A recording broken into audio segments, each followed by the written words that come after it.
Marissa Quillen had already decided Otis Renfro was going to lose her $20, and she was enjoying being wrong about that in advance.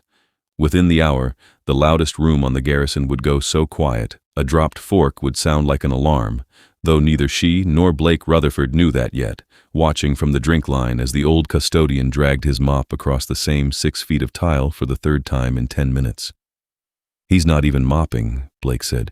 "He's petting the floor." 20 says a joke call sign gets nothing out of him. Not a smile, not a word. 30 says he tells you to get out of his light. They were naval special warfare, on loan to Fort Calder for 2 weeks of joint riverine training, and they had the particular confidence of people who had jumped out of aircraft into open water and considered a mess hall a place where nothing could surprise them. Otis Renfro had been pushing a mop bucket through that mess hall for 37 years.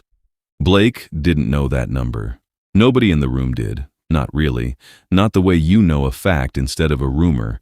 The kind of number that would have meant something if anyone had bothered to ask instead of bet on it. He worked the corner nearest the walk-in cooler with a patience that looked from a distance like inefficiency. Up close it looked like something else, though neither Marissa nor Blake was close enough yet to see it. His shoulders were narrow under gray coveralls gone soft at the seams, and he moved the mop head in short, deliberate arcs, never dragging it, never letting the gray water slop past a line only he seemed to be able to see. Twice already that morning, he had waved off a private who reached for the bucket handle to help him carry it. He hadn't explained why. He'd simply moved his body between the boy and the bucket, unhurried, and the private had gone back to bussing trays without asking twice. 30 years from now, somebody's going to bet on us, Marissa said, mostly to fill the silence, because the old man's stillness was starting to feel less funny than she wanted it to. "Speak for yourself. I'll be an admiral. You'll be exactly this loud and half this useful." Blake laughed, the kind of laugh built for an audience, and a couple of the younger SEALs at the corner table looked up to see what was funny before deciding to invent their own version of it. That was the platoon's rhythm. A joke thrown out and caught by 6 hands before it hit the floor. Lieutenant Trent Montclair hadn't come in yet. When he did, Marissa knew the joke would need a bigger target than an old man's mop bucket, and she already had a feeling about where that would land. If you have ever been the person a room stopped seeing, the one who got walked past so many times that walking past became the whole shape of how people knew you, sit with that feeling for the length of this story, because it is about to be handed back to somebody in front of everyone who ever thought it was funny. Otis rinsed the mop head, wrung it once with the practiced twist of a man who had wrung 10,000 mop heads before this one, and set the bucket down in the same 6 inches of floor it always occupied. Dead center of the northeast corner, 3 tiles from the cooler door. Nobody had ever asked him why that particular square of tile got more of his attention than the other 4,000 square feet of hall he was responsible for. Nobody had asked him much of anything in a long time. He wore his coveralls pressed, which was its own kind of strange in a man who spent his mornings on his knees over drains. A faded laundry service patch on the breast pocket for a company that had folded before half the men in this room were born. The stitching gone the color of weak coffee, but the crease down each sleeve sharp enough to have been ironed that morning, because it had been. He kept himself that way the way another man might keep a truck running past its rightful age, not out of vanity, but because letting a thing go slack felt like agreeing to something he hadn't agreed to. His left shoulder didn't rise. Not all the way, not past a line level with his own ear, and so he had built his whole morning around that one refusal of his body, turning his hips instead of reaching across himself, pivoting his torso to wipe a counter rather than extending an arm that wouldn't extend. It looked, if you didn't know to look for it, like a kind of unhurried grace. It was, in fact, a workaround 30 years in the perfecting, and he'd stopped noticing the difference between the two a long time ago. In the right pocket of his coveralls, worn soft from handling, was a length of parachute cord no longer than a forearm, knotted at irregular intervals that were not irregular at all if you knew what each knot meant. He touched it before he passed certain doorways. He touched it now, 2 fingers finding the coil through the fabric before he crossed in front of the walk-in cooler, an old habit with no audience and no explanation, the same gesture he'd make 100 times today and had made 10,000 times before that, in kitchens and corridors, and once, a very long time ago, in water black enough that a man's own hands disappeared 6 inches from his face. The mop bucket in the northeast corner he filled himself, emptied himself, and moved himself. And if a private or a corporal or once, memorably, a full-bird colonel's aide reached for the handle meaning only to help, Otis found a way to be already holding it. He never made a production of it. He simply arrived first every time at the one job in the mess hall nobody else understood was a job at all. Tomorrow was the 11th of the month. In the back garden of a small clapboard house 4 miles from the garrison gate, there was a plot of turned earth roughly 9 feet by 6, bordered in fieldstone. Otis had hauled himself over the course of one very long weekend a dozen years back, when his knees still let him think of hauling stone as an ordinary Saturday. Geneva had kept that garden alive for 30 years before the illness took the last 2 of them slowly, the way illnesses like that tend to, and Otis had kept turning the soil every year since on her birthday, whether anything was scheduled to grow there or not. He did not tell people this. He did not, in 11 years, tell anyone at all. It was not a thing that needed telling. It was a thing that needed doing. And there was a difference. And Otis had built the back half of his life around understanding exactly where that difference lay. He set the mop against the cooler door, precisely where it always went, and moved on to the drink line. And behind him, Marissa Quillen watched him go with an expression she would not have been able to name, and would have denied, if asked, that it had anything to do with guilt. Trent Montclair had spent the morning proving, without particularly meaning to prove anything, that he deserved every bar on his collar.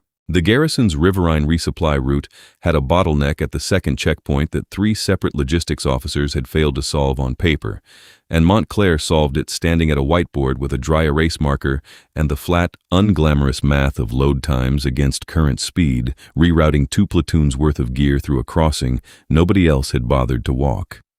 He'd walked it himself at 0500 that morning, boots in the mud, timing the ferry cycle with a stopwatch because he did not trust a chart he hadn't checked against the water it claimed to describe. The garrison's operations major had shaken his hand afterward and meant it. He carried, clipped to the front of his vest at all times, a laminated card the size of an index card, its corners gone soft and round from handling, listing that morning's training evolutions in his own tight block print. He tapped it against his palm before every decision of any weight, twice, like a man checking a compass he already trusted completely, before the whiteboard, before the crossing, before now, walking into the mess hall with 4 of his men trailing him and a joke already half built in his head. "That's him," Blake said under his breath, tipping his chin toward the drink line, where Otis was refilling a napkin dispenser with the same unhurried economy he brought to everything. "Sir, that's the guy Quillen's been staring at all morning." Montclair looked. He saw what the room had trained him, in 2 weeks of easy familiarity, to see. An old custodian in coveralls, a decade past their prime, moving like the day had all the time in the world in it, which, to a man who had just spent his morning shaving minutes off a supply route with a stopwatch, looked less like patience and more like a kind of surrender. "Every unit's got one," Montclair said, not unkindly, tapping the card twice against his palm out of pure habit, though there was no decision here to make. "Every base I've trained on's got a guy like that. Been there since before the base had a name." "Ask him his call sign," Marissa said, grinning now, the whole platoon drifting closer without appearing to decide to. "Bet you a favor he doesn't have one. Bet you a bigger favor he doesn't know what you're asking." It was, Montclair would think much later, an unremarkable thing to have wanted in that moment. A laugh, cheap and easy at the expense of a man who couldn't possibly object to the terms because he'd never been consulted on them. He crossed to the napkin dispenser with the loose, confident walk of a man who has never once in his career been the butt of the joke, and the platoon fell in around him in a loose horseshoe, the way young men do when they sense entertainment coming and want a clear view of it. "Hey, Pop!" Montclair said it easy, friendly even, the way you'd address a mascot. "You ever serve, or you just been mopping since Eisenhower?" Otis set the napkin dispenser down square to the counter edge before he answered, which took him perhaps 2 seconds longer than answering immediately would have. "Long time ago," he said. Yeah? What outfit? Navy.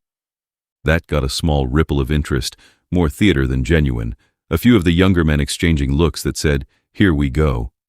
Montclair tapped his card twice against his palm, an idle gesture now, a man vamping for time he didn't need. Navy, he repeated, drawing it out. Squid's in the Army mess hall. All right.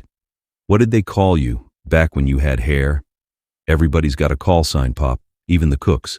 What was yours? Otis looked at him for a moment with an expression that gave away exactly nothing, which several of the men in the horseshoe would later describe, without quite being able to say why, as the single most unsettling part of the whole exchange. Didn't have much use for one, Otis said. Wasn't much for talking about it. Come on, everybody's got one, even if it's a joke one. Montclair spread his hands to the platoon, inviting them in, and they came, laughing before the joke had even fully arrived, the way a crowd sometimes does out of pure momentum. Give us something, Pop. Anything. We'll believe whatever you tell us. Marissa Quillen was laughing too, $20 and a bet suddenly feeling very far away, replaced by something closer to a live current running through the horseshoe of young operators, all of them waiting on an old man's answer to a question they didn't expect to matter at all. Logan Soule had been on mess hall detail for 6 months, long enough to learn which trays got scraped twice and which cooks yelled about salt, and in that time he had developed a private theory about Otis Renfro that he had not shared with anyone because he suspected it would sound foolish out loud. The theory was this.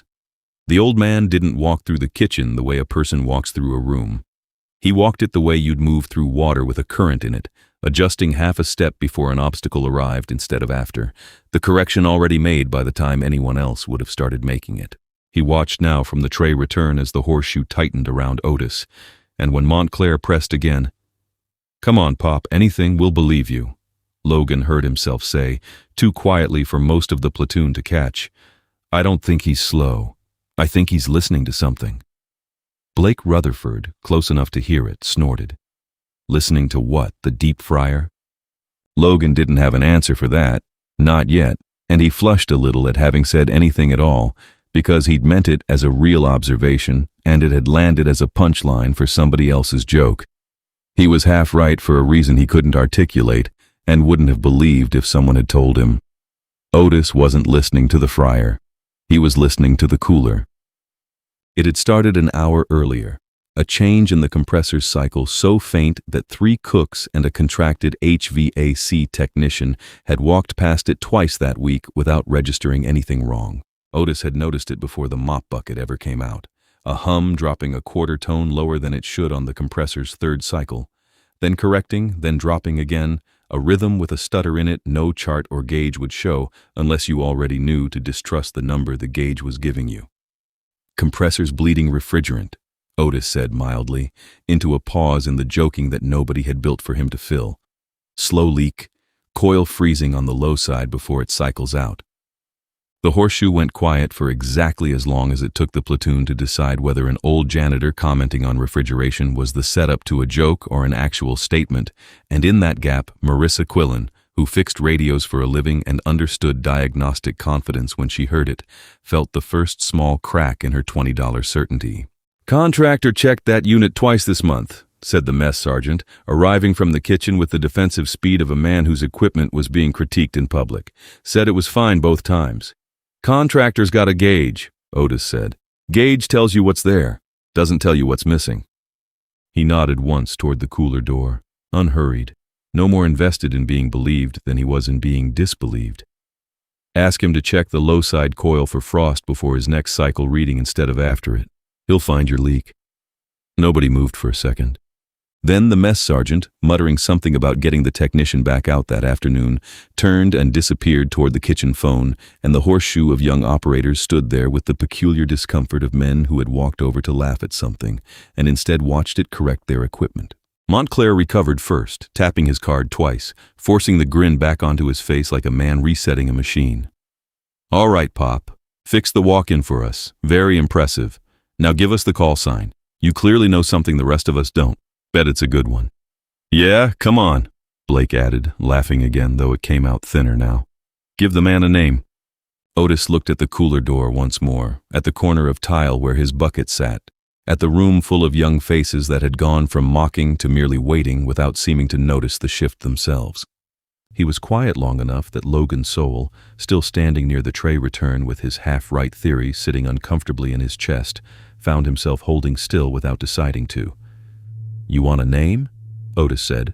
"Or you want a joke?" "Same thing, Pop," Montclair said. "Give us either."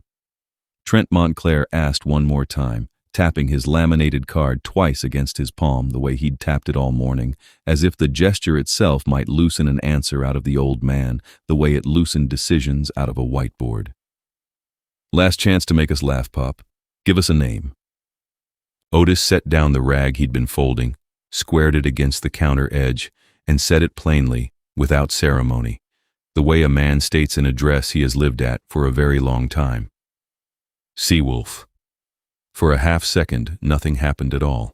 Then Blake Rutherford laughed, a short bark of a thing, and a couple of the younger men laughed with him because that was the shape the morning had trained them into, laughing at whatever came out of the old custodian's mouth regardless of what it was. The laughter didn't last long enough to become a sound anyone would remember, because at the exact moment it started, the double doors at the far end of the mess hall opened, and Rear Admiral Colton Grantham walked in mid-sentence, a garrison logistics officer half a step behind him still talking about briefing schedules, and the word seemed to reach him before the doorway fully had. He stopped walking. It was not a dramatic stop, no stagger, no clutched chest, just a man's stride cut off between one step and the next. His weight caught mid-transfer so that for a moment he stood slightly off balance, one boot still lifted an inch off the tile. The logistics officer beside him kept talking for 2 more words before noticing he'd lost his audience and trailing into silence himself. Grantham's eyes moved across the mess hall and found Otis Renfro at the napkin counter in his pressed gray coveralls, mop bucket 3 tiles behind him, and something crossed the Admiral's face that none of the young operators in that horseshoe had a name for, because none of them had ever needed one before. The laughter died, not gradually, all at once, the way a radio cuts to static. Blake's bark folding into an unfinished breath, Marissa's grin still on her face, a half-second after the reason for it had disappeared. Somewhere near the tray line, a fork someone had been holding tipped off the edge of a bin and hit the tile, and in the new and total silence, it sounded exactly like Marissa had joked it would, an hour and a lifetime ago, like an alarm. Grantham crossed the room without acknowledging the logistics officer, without acknowledging Montclair, without acknowledging the 20-odd young operators who parted from his path the way water parts from a hull, some instinct in their training moving their bodies out of a superior officer's way before their minds had caught up to why he was walking with such purpose toward a man in janitor's coveralls. He didn't speak. He didn't hurry exactly, though there was nothing slow about it either. The walk of a man crossing 31 years in 19 steps. He stopped in front of Otis. For a moment, the Admiral simply looked at him, and Otis looked back with the same unreadable calm he'd offered Montclair minutes before, though something in his weight had shifted, some old readiness surfacing in his stance that hadn't been there for the joke. "You said Seawolf," Grantham said. His voice had gone quiet, stripped of every ounce of command presence polish it must have carried into the room. "Just now. You said it like a name somebody could still call you." "It's the only one I ever answered to," Otis said. Grantham reached up and, with a motion that looked almost involuntary, removed his cover, his cap, and held it against his chest, rather than putting it back on, standing bareheaded in a mess hall in front of 24 enlisted men and his own logistics officer, a gesture none of them had ever seen a Rear Admiral perform for anyone. Nobody in the room asked why. Nobody dared. Trent Montclair stood frozen with his laminated card still in his hand, his thumb resting on it without tapping, and for the first time since he'd walked into that mess hall, he had absolutely no idea what to do next. Colton Grantham had been 26 years old and 3 weeks into his first lieutenant's billet when a tasking came down so quiet it barely existed on paper. A coastal extraction meant to lift 11 people off a stretch of listed shoreline before a situation went from bad to unrecoverable, and the man assigned to swim the approach and mark the channel had already been retired from the Navy for 3 years by the time somebody called him back for one deniable night.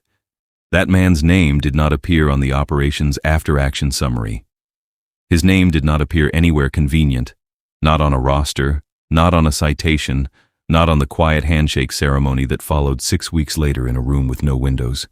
What appeared in the sparse language such documents allow themselves was a call sign: Seawolf, reconnaissance and signal support, extraction successful, 0 losses. Grantham had been the second lieutenant standing chest-deep in black water that night, trusting a rope and a series of tugs he could not see to a man he had met for the first time 4 hours earlier, and he had made it home, and 11 other people had made it home, because that man read a current nobody else in the water that night could read.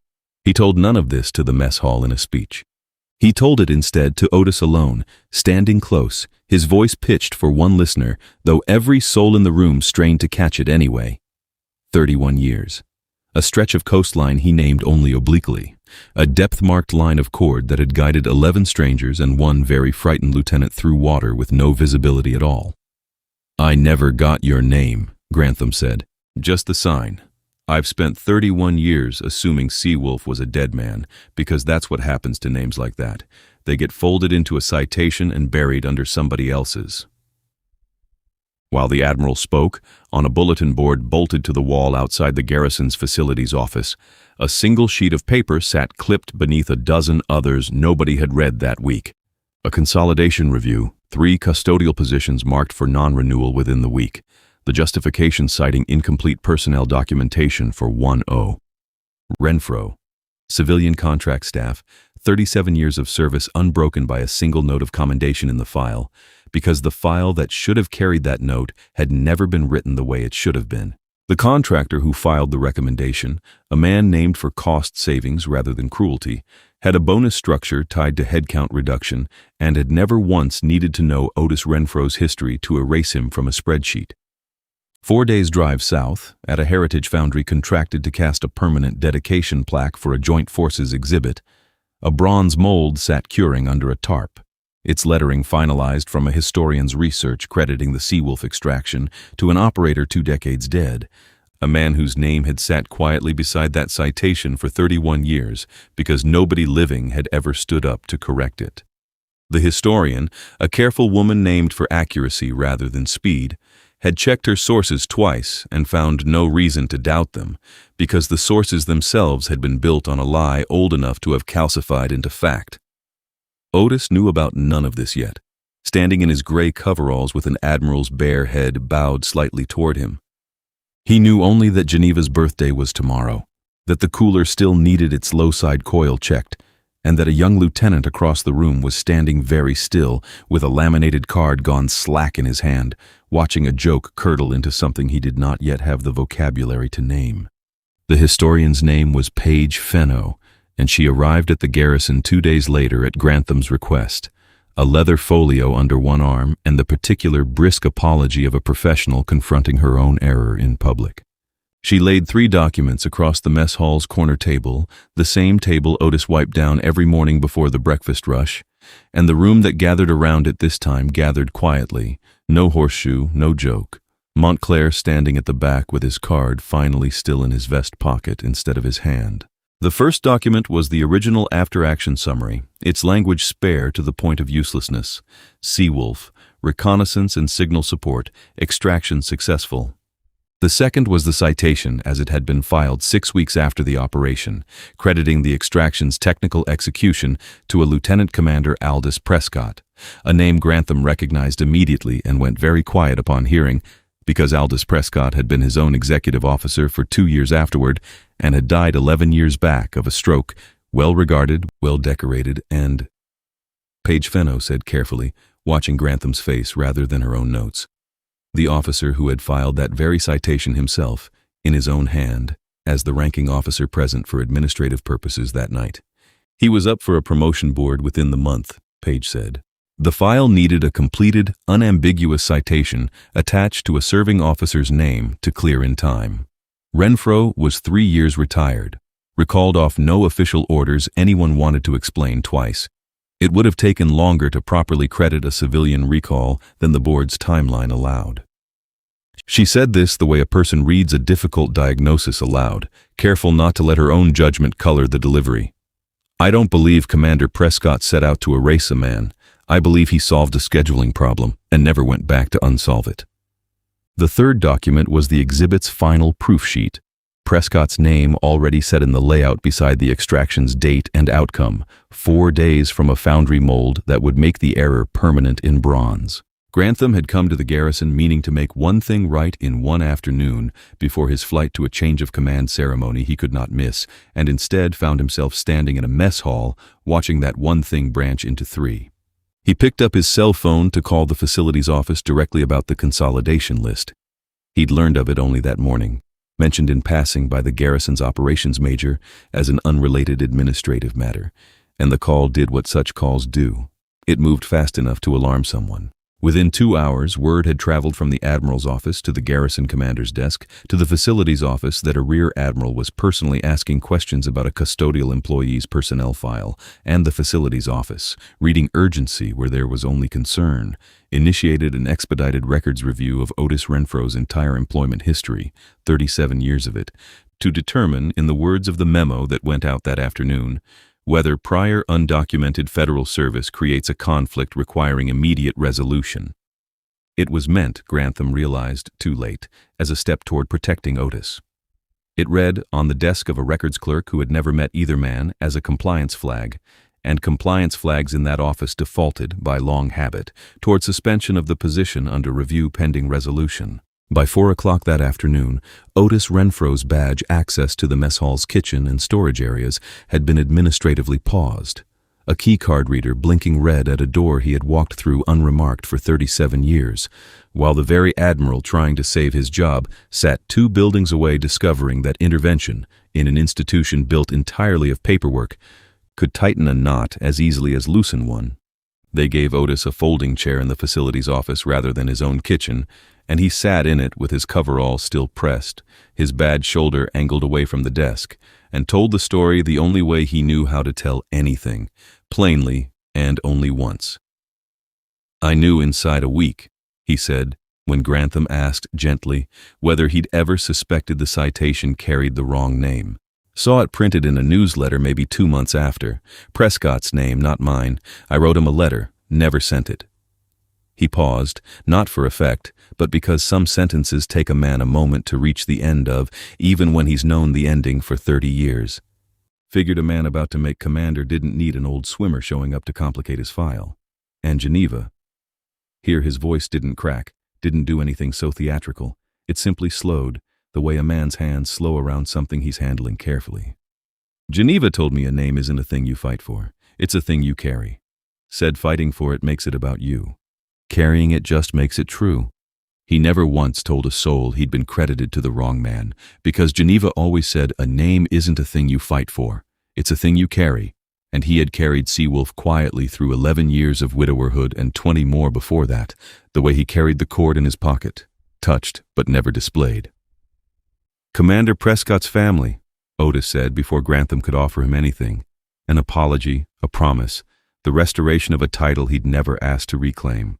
He's got a daughter, I believe, grandchildren.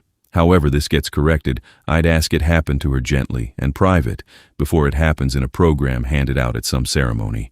She didn't do this. She doesn't need to learn her father's name came off a bronze plate in front of a room full of strangers. Grantham looked at him for a long moment, the way a man looks at an order he hadn't expected to receive from someone with no rank to give it.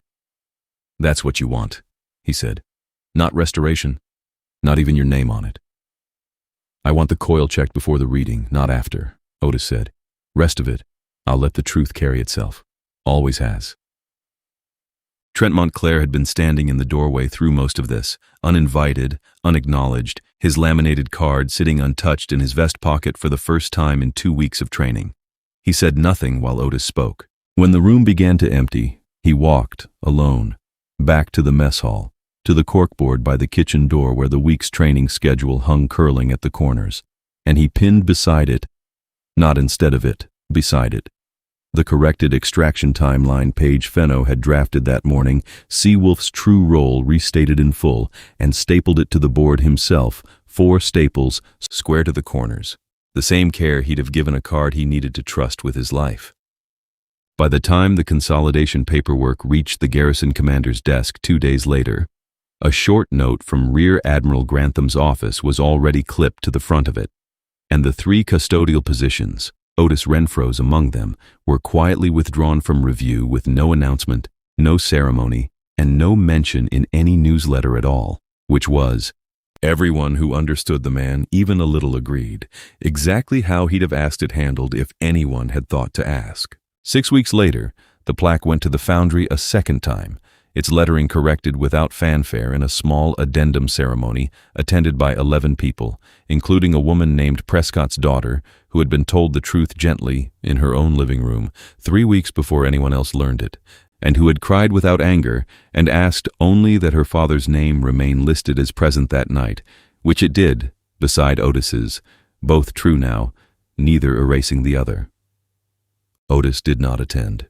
He sent word through Grantham that he had a prior commitment, which was true, though he did not explain what it was, and nobody in that room thought to ask.